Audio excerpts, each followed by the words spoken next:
कक्षा 12 के बच्चों, अगर आप भी 2025 में बोर्ड परीक्षा देने वाले हैं और आपका 24 फरवरी को, क्या है बेटा, 24 फरवरी को हिंदी का पेपर लगा है, क्या है, हिंदी का पेपर लगा है, तो आप इस वीडियो को बिल्कुल अंत तक देखना।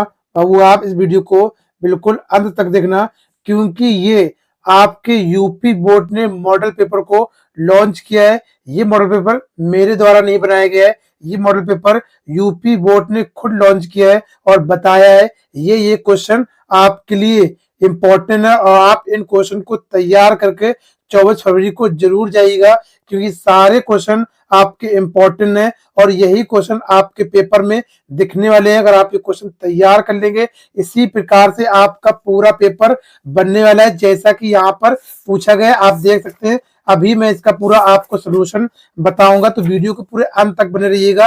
ये सारे इंपॉर्टेंट क्वेश्चन है। अब आपको ज्यादा 6, 7, 8 मॉडल पेपर तैयार करने की जरूरत नहीं है। ये यूपी बोर्ड के द्वारा लॉन्च किया गया मॉडल पेपर है। एक मॉडल पेपर आपको मैं ये बता दे रहा हूं और 2 मैं खुद सैंपल पेपर बनाकर आपको दे दूंगा, जिससे कि आप मात्र 3 मॉडल पेपर तैयार कर आप अपने 24 फरवरी के पेपर में अच्छा से अच्छा स्कोर कर सकते हैं। देखो ये क्या है, प्रतिदर्श प्रश्न पत्र 24-25 का है ये, और ये क्या है, विषय हिंदी 12 वालों के लिए। और इसको मैं लास्ट में ये भी बताऊंगा कि इसका आपको पीडीएफ कैसे मिलेगा। देखो आपको जो समय दिया जाएगा, समय जो होगा 3 घंटे 15 मिनट का होगा। इसका जो पूर्णांक होगा वो 100 नंबर का होगा, ठीक है। नोट क्या है, प्रारंभ के 15 मिनट परीक्षार्थियों को प्रश्न पत्र पढ़ने के लिए निर्धारित होंगे। इसी प्रकार से पेपर बिल्कुल आने वाला है। दूसरा क्या, इस प्रश्न पत्र में 2 खंड होंगे। दोनों खंडों के सभी प्रश्नों का उत्तर देना आपको बिल्कुल अवश्य है। अब इसमें क्या होगा, खंड आ होगा, जो खंड आ होगा आपका 50 नंबर का होगा। कितने का होगा, 50 नंबर का होगा। और खंड जो बा होगा वो आपका, वो भी 50 नंबर का होगा। सबसे पहले हम खंड का को सॉल्व करते हैं। इसमें देखो प्रश्न संख्या क्या है, ए का, उक्ति व्यक्ति प्रकरण के रचनाकार हैं, तो कौन इसके दामोदर शर्मा है। कौन बेटा, दामोदर शर्मा है। दूसरा है भारतेंदु युग के पत्रकार हैं। भारतेंदु युग के पत्रकार हैं, कौन है, कवि वचन सुधा है। कवि वचन सुधा, मेरे साथ साथ आप भी नोट करते हुए चलिएगा और देखते चलिएगा, उत्तर देते चलिएगा। हिंदी गद्य साहित्य के द्वितीय उत्थान का प्रारंभ हुआ, तो कब हुआ, 1900 में हुआ। कब हुआ बेटा, 1900 में। उसका सेवा सदन के रचनाकार हैं, सेवा सदन के रचनाकार हैं, तो कौन इसके, प्रेमचंद है। कौन है, प्रेमचंद है। पर्दा कहानी के लेखक, बहुत इंपॉर्टेंट है, ये सारे क्वेश्चन इंपॉर्टेंट है। पर्दा कहानी के लेखक हैं, तो कौन है इसमें, इसमें हो जाएगा आपका यशपाल। कौन हो जाएगा, यशपाल। उसके बाद देखते हैं दूसरा प्रश्न आपको सॉल्व करते हैं। यहाँ पर इस सारे आपको 1-1 नंबर के होंगे। अब यहाँ पर भी क्या है, ये सारे 1-1 नंबर के हैं प्रश्न नंबर 2 में, ठीक है। का इसमें क्या है, आदिकाल का ग्रंथ नहीं है। आदिकाल का ग्रंथ कौन नहीं है भाई, ये भी आदिकाल का ग्रंथ होता है, ये भी ग्रंथ होता है, ये भी ग्रंथ होता है, तो ये ग्रंथ नहीं है। इसका सही आंसर यही हो जाएगा, ठीक है। उसके बाद क्या है, अष्ट छाप के कवियों का संबंध भक्ति काल की है, तो किससे है, इसमें क्या हो जाएगा, इसमें बाबू आपको हो जाएगा कृष्ण भक्ति शाखा से। कृष्ण भक्ति शाखा से। आगे देखते हैं और प्रश्न सॉल्व करते हैं। आगे प्रश्न क्या है, आगे प्रश्न है, श्रृंगार और वात्सल रस के अमर कवि हैं, तो कौन इसके कौन हो जाएगा, इसके आपके हो जाएंगे, इसके हो जाएंगे क्या, सूरदास। कौन है, सूरदास।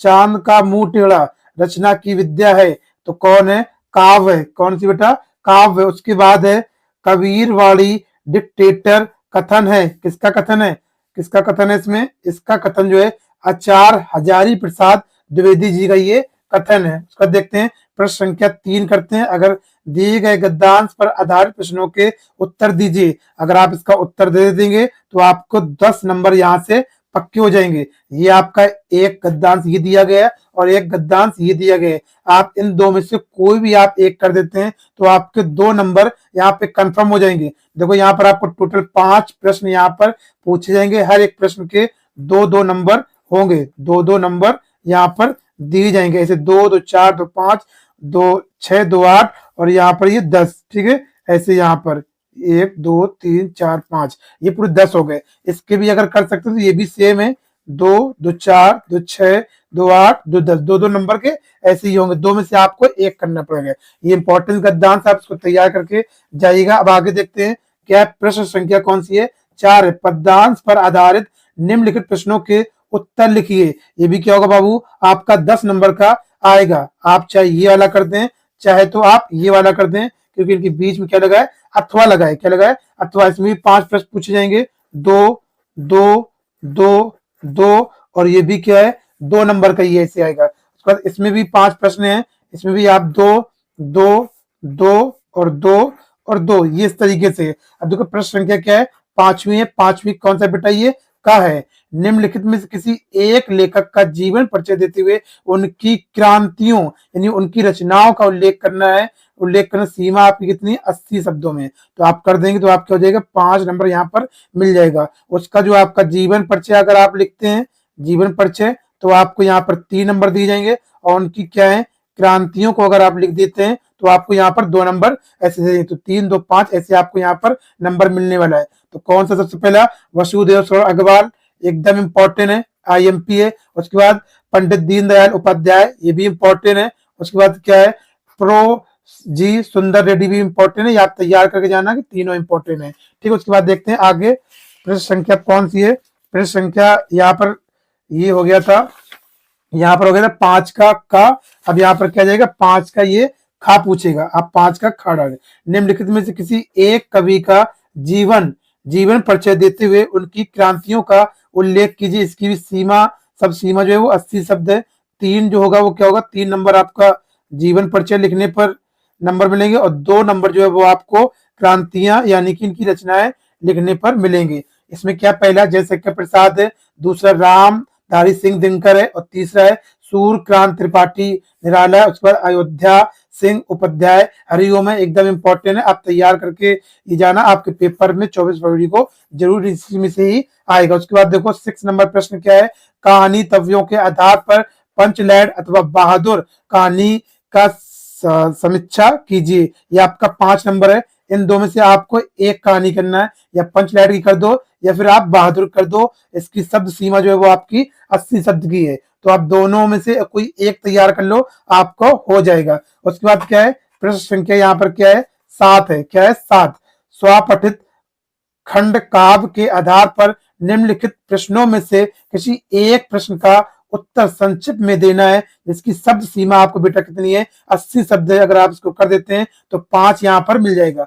में क्या है, रसिमरथी, या फिर श्रवण कुमार, या फिर मुक्ति यज्ञ, या फिर त्यागी पति, या फिर सत्य की जीत, या फिर आलोक व्रत, या इसमें से कोई आपको एक करना है। जो कानपुर याद का होता है वो कौन सा होता है, मुक्ति यज्ञ का होता है। अगर कर देंगे तो आपको यहाँ पर 5 नंबर मिल जाएगा बाबू। ठीक है, कितना है, 5 नंबर यहाँ पर मिल जाएगा। आगे देखते हैं आगे क्या। अब देखो यहाँ पर क्या बाबू क्या करना है, हमें सॉल्व खंड का करना है। ये भी हमारा 50 नंबर का होता है। 50 नंबर का हम सॉल्व कर चुके, अब 50 नंबर का भी यहाँ पर सॉल्व करेंगे।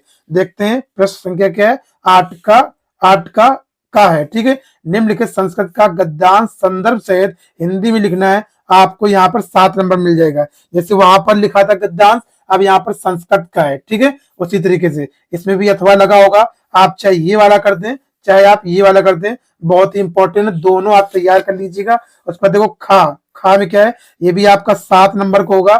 इसमें भी अथवा लगा है, आप चाहे ऊपर वाला कर दें चाहे नीचे वाला कर दें, कोई भी कर दें।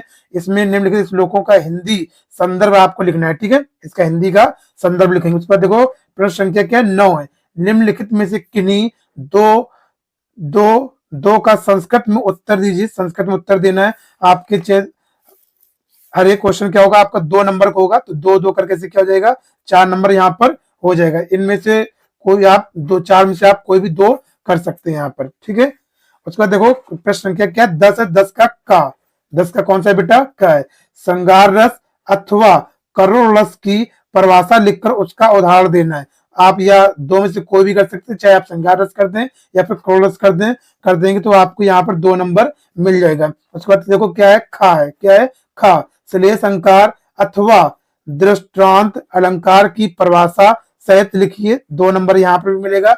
आप इन 2 में से कोई भी एक कर सकते हैं। उसके बाद देखो गा पे क्या है, चौपाई छंद अथवा दोहा छंद की परिभाषा उदाहरण सहित लिखना है। 2 नंबर आपको यहाँ पर मिलेगा, आप चौपाई छंद कर दें या फिर दोहा कर दें, कोई भी एक कर सकते हैं। उसका देखो बेटा क्या है आगे, अब आगे देखते हैं क्या है, प्रश्न संख्या क्या है 11 है, क्या है, निम्नलिखित में से किसी एक विषय पर निबंध करना। ये 9 नंबर का था, बहुत ज्यादा नंबर का होता है, आप इसको तैयार करके जाइएगा, मैं आपको बता दूंगा और कौन कौन से निबंध है, बाकी आप ये तैयार कर लेना। बेरोजगारी समस्या और समाधान, स्वर स्वरधम संवाद और किसी मेले का आंखों देखा वर्णन, कहीं भी आप मेले में गए उसका आप वर्णन कीजिए, या फिर गोस्वामी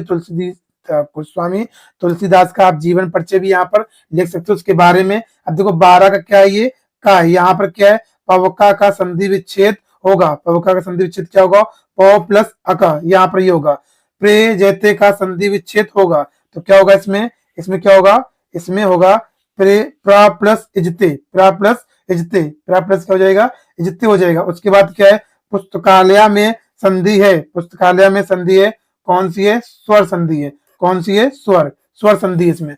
उसके बाद देखो क्या है, निम्नलिखित में से किसी एक का विग्रह समास का नाम लिखिए, 2 नंबर के यहाँ पर पूछा जाएगा, आप इन दो कोई भी इन तीनों में से आप कोई एक कर सकते हैं, ठीक है, एक यहाँ पर आपको सॉल्व करना है। उसके बाद देखो प्रश्न संख्या क्या है 13 है, यहाँ पर आपको बैंक में खाता खोलने के लिए बैंक प्रबंधक को एक प्रार्थना पत्र आपको लिखना है, 8 नंबर का पूछा जाएगा, एक प्रार्थना पत्र लिखने के लिए आएगा, एक अथवा नीचे लगा होगा, शहर में फैली संक्रमण बीमारी की तरफ जिला अधिकारी का ध्यान आकर्षित करने के लिए आपको एक आवेदन पत्र लिखना है, ये आप चाहिए वाला कर दें, चाहिए वाला कर दें, आपको 8 नंबर यहाँ पर मिल जाएगा, दोनों इंपॉर्टेंट आप तैयार करके जाइएगा। देखो क्या क्वेश्चन नंबर क्या है, यहाँ पर क्वेश्चन, यहाँ पर प्रश्न कौन सा है 14 है, 14 नंबर का है। इसमें पहला क्या, निम्नलिखित में से किसी एक शब्द के धातु एवं पितृ ये का योग स्पष्ट कीजिए, 1 नंबर के यहाँ पर पूछा जाएगा, आप इन 3 में से कोई भी एक कर सकते हैं। उसका दूसरा देखो,